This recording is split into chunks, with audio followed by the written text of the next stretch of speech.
The movie begins in rural Oregon, where young Blake lives with his father, Grady Lovell. One day, the two venture deep into the forest to hunt a deer.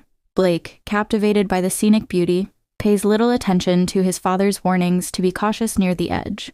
Frustrated, Grady admonishes him harshly for not listening and gives him some life advices of how people can be easily taken away from someone. While Grady is preparing to shoot the deer, it suddenly runs off. Turning to check on Blake, he realizes his son is no longer beside him. Blake has wandered off, following the deer to try to take the shot himself, but the elusive animal escapes once again. Blake, now disoriented, surveys his surroundings and realizes he is lost.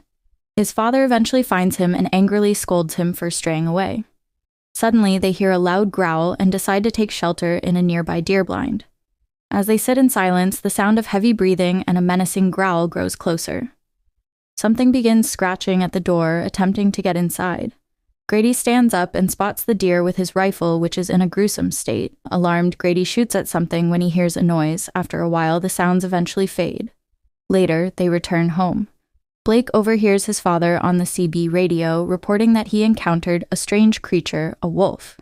The conversation reveals that Grady has encountered this creature before and has been gathering information about it. The story then shifts 30 years forward to San Francisco, where Blake, now an adult, has a family of his own. His wife, Charlotte, and their young daughter, Ginger. After a fun day out, Blake is preparing to head home when Ginger throws a tantrum over not getting ice cream. Frustrated, Blake scolds her for not listening to him running off like that, displaying the temper he inherited from his father. Feeling guilty, he quickly apologizes and reassures her of his love and asks Ginger to read what he is thinking. Ginger places her hand on his head and without thinking says he loves her so much, which Blake acts surprised that she is able to read his mind every single time. That evening, while Blake and Ginger are playing at home, Charlotte arrives and hands him a mail. Blake reads the letter and learns that his father, Grady Lovell, has been officially declared deceased after being missing for several years. The letter also informs him that he has inherited his father's home in Oregon. Charlotte is on the phone with a coworker when Blake asks her to move to another room to talk. Frustrated, Charlotte lashes out at him and the tension between them escalates. Blake resents Charlotte's demanding job as a journalist, which he feels takes priority over their family. This tension has been a significant strain on their marriage. After a heated exchange, Blake informs her that his father has been officially declared dead. Charlotte offers her condolences, and Ginger innocently asks her father if he feels sad. Blake admits he does and reflects on his complicated relationship with his father, sharing how Grady often yelled at him over small things. Blake explains that he left home as soon as he was old enough, but now regrets not trying to repair their relationship. Blake visits Charlotte at her workplace and proposes that they all travel to Oregon. He needs to pack up his father's belongings and hopes the trip might also help mend their marriage. Charlotte is skeptical, expressing doubts about the idea and pointing out that Ginger seems to favor Blake over her. However, Blake reassures her that she is a wonderful mother. After some hesitation, Charlotte agrees to the trip. As the family travels to Oregon, they start to reconnect and bond during the long drive. After a while, Blake stops the truck, unsure of how to proceed due to a trail block that wasn't there before. Ginger spots someone in a nearby treehouse and points it out to her parents. They see a man approaching them who introduces himself as Derek. Derek offers to guide them to their destination, but Charlotte is uneasy about him, especially since he's carrying a gun. However, she is forced to get out of the car when Derek stands outside her door. As Blake drives through the dark forest road, Derek casually remarks that living in this area isn't for everyone. He warns them about the forest's dangers, including wild animals and deadly diseases. Charlotte responds confidently, saying they can handle the challenges, but Derek counters by observing that she doesn't seem like someone accustomed to such hardships. He quickly adds that it's a compliment, suggesting she likely has a more comfortable life. Derek then questions Blake about his job. Blake shares that he is a writer, but currently unemployed.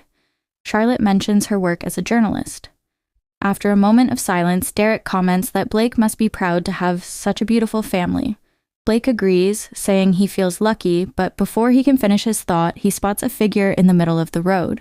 Swerving to avoid it, Blake loses control of the truck, which skids off the road and comes to a precarious halt on the edge of a drop.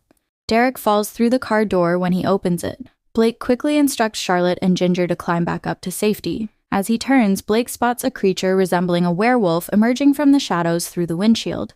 The beast viciously attacks him before turning its attention to Derek, who becomes its next victim. Barely escaping, Blake climbs back up and helps his family jump down from the truck. They continue the rest of the journey on foot, eventually arriving at Grady's cabin.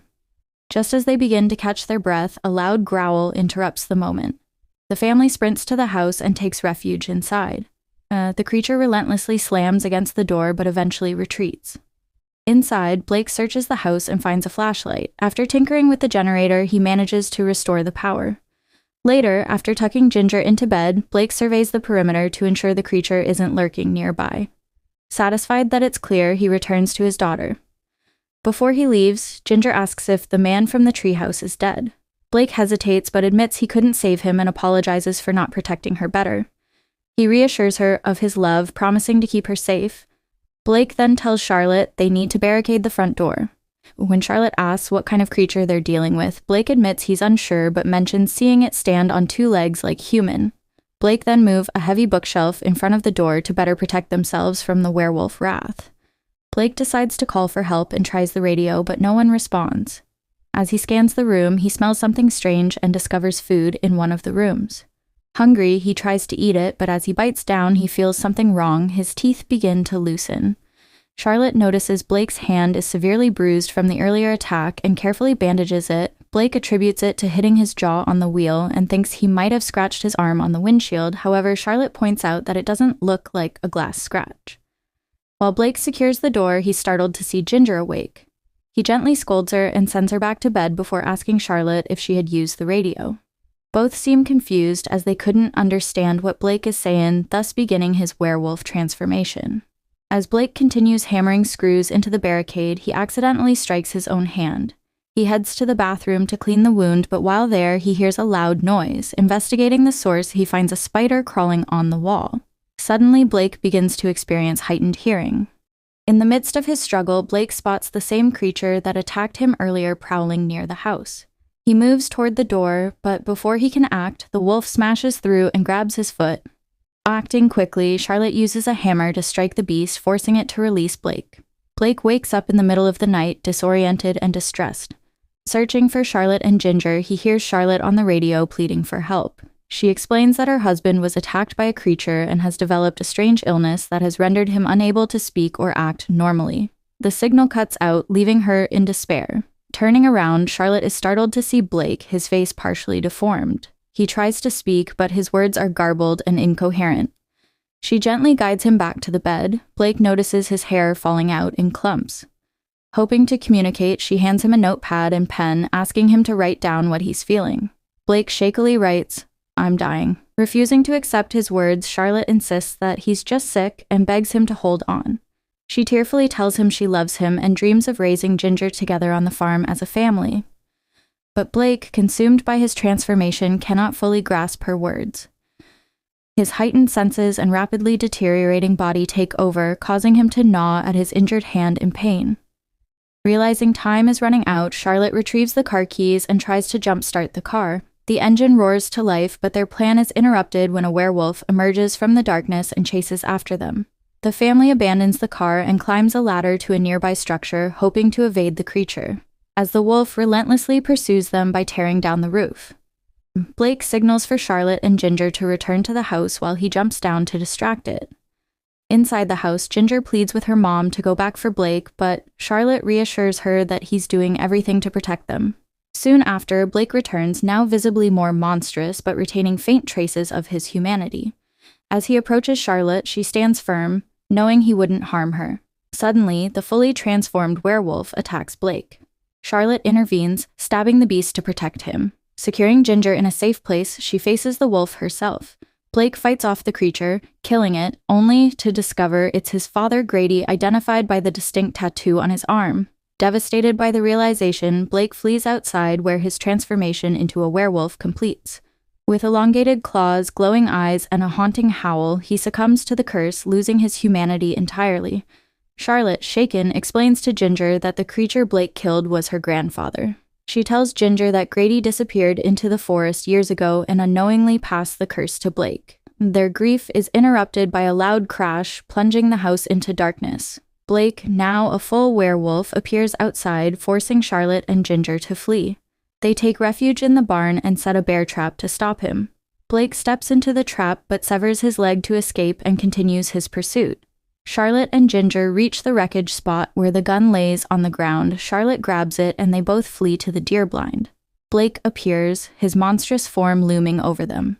Charlotte hesitates, unable to shoot the man she loves. Ginger tearfully pleads, "Dad wants this to end."